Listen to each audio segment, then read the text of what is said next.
만화 세상에서 가장 좋은 소식. 글 그림 김종두, 감수 김병훈 목사.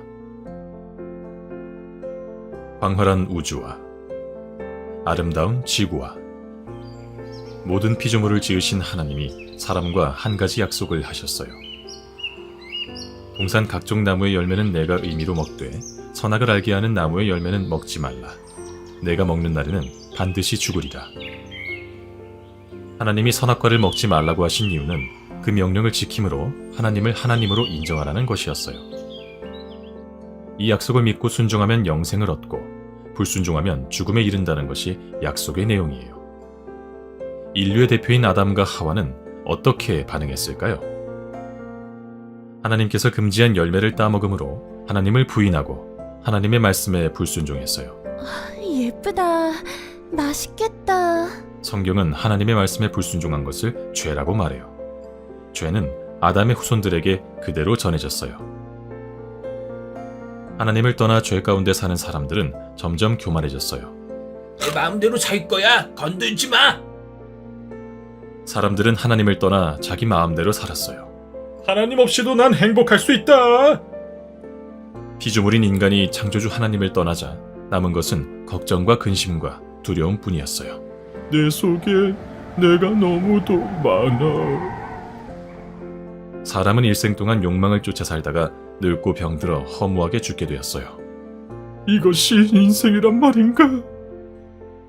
그런데 죽음이 끝이 아니에요. 또 뭐가 남았어요? 성경은 죽음 이후에 심판이 있다고 말해요. 두려워하는 자들과 믿지 아니하는 자들과 흉악한 자들과 살인자들과 음행하는 자들과 점술가들과 우상 숭배자들과 거짓말하는 모든 자들은 불과 유황으로 타는 못에 던져지리니 이것이 둘째 사망이라. 이것이 하나님을 떠난 인간의 종말이에요. 그러나 하나님은 죄인들이 지옥에 떨어지는 것을 안타까워하셨어요. 하나님은 죄인을 죽음에서 건져줄 구원자를 보내주시기로 작정하셨어요. 어메이징. 그리고 때가 되어 구원자를 보내주셨죠. 다윗의 동네에 너희를 위하여 구주가 나셨다. 그분이 바로 하나님의 아들 예수 그리스도예요. 예수님은 우리의 죄값을 대신 지불하려고 하나님의 어린 양으로 오셨어요. 아버지야, 이 잔이 내게서 지나갈 수 없거든. 아버지의 원대로 되기를 원하나이다. 죄가 없으신 예수님은 우리 대신 십자가에 달리셔서 하나님의 진노와 저주를 당하셨어요. 그는 진정 하나님의 아들이셨도다. 아버지야, 저들의 죄를 용서하여 주소서. 십자가에서 죽으신 예수님은 무덤에 묻히셨어요. 예수의 시체를 훔쳐갈 생각은 꿈에도 하지 마라. 그런데 예수님은 죽은 지 3일 만에 다시 살아나셨어요. 그가 다시 살아났다. 부활하신 예수님은 40일 동안 하나님의 나라를 가르치시다가 제자들이 보는 가운데 하늘로 올라가셨어요. 너희 가운데 하늘로 올려진 예수는 하늘로 가심을 본 그대로 오시리라. 현재는 하나님 아버지 보좌 우편에 앉으셔서 그의 백성을 위하여 기도하시며 온 우주와 교회를 다스리고 계세요. 오늘도 말씀과 성령으로 함께 하심을 믿습니다. 예수님은 마지막 날 의인과 악인을 구별하시려고 최후 심판자로 다시 오실 거예요. 그럼 우리는 어떻게 해야 구원을 얻을 수 있을까요? 성경은 말해요. 주 예수를 믿으라. 그리하면 너와 내 집이 구원을 받으리라. 구원을 받으려면 먼저 자신이 하나님을 떠난 것과 죄에 대하여 하나님의 심판이 있다는 것을 인정해야 해요.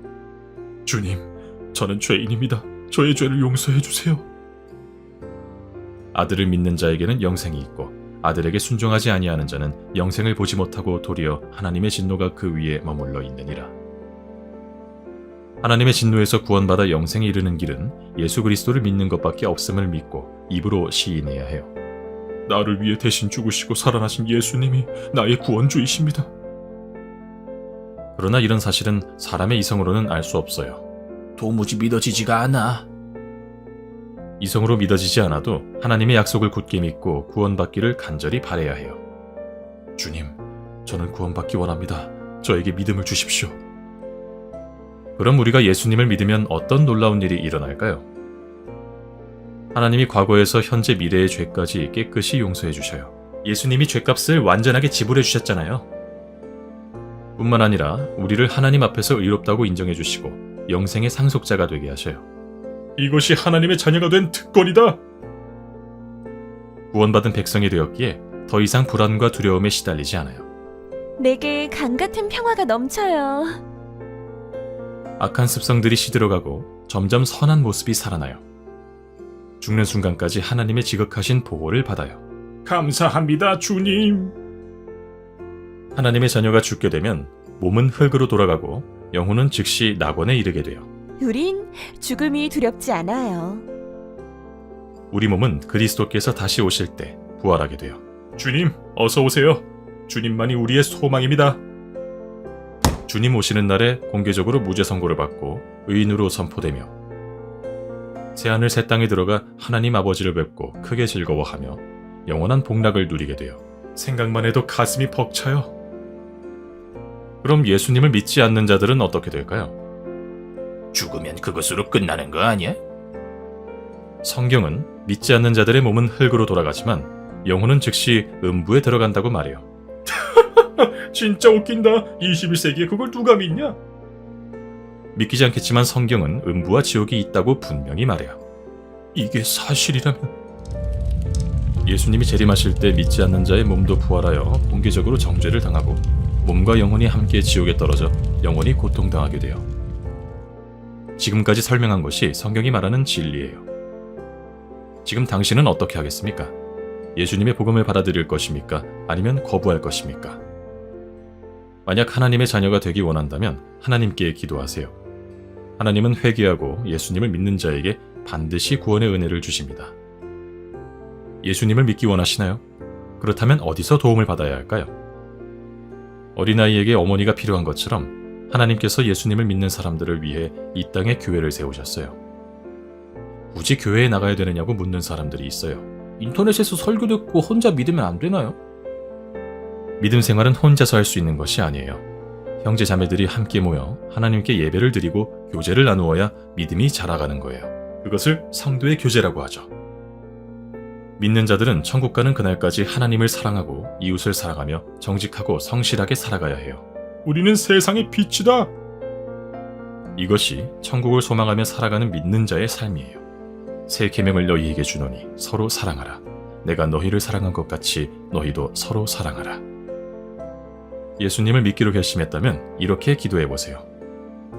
하나님 아버지, 저는 죄인입니다. 저의 죄를 용서해 주시니 감사합니다. 이제 예수님을 저의 주님으로 모십니다. 예수님은 저 때문에 십자가에서 죽으셨지만 3일 만에 부활하셨음을 믿습니다. 이제부터는 예수님을 나의 구주로 믿고 하나님 뜻대로 살겠습니다. 천국 가는 그날까지 저를 지켜주세요. 예수님 이름으로 기도드립니다. 아멘.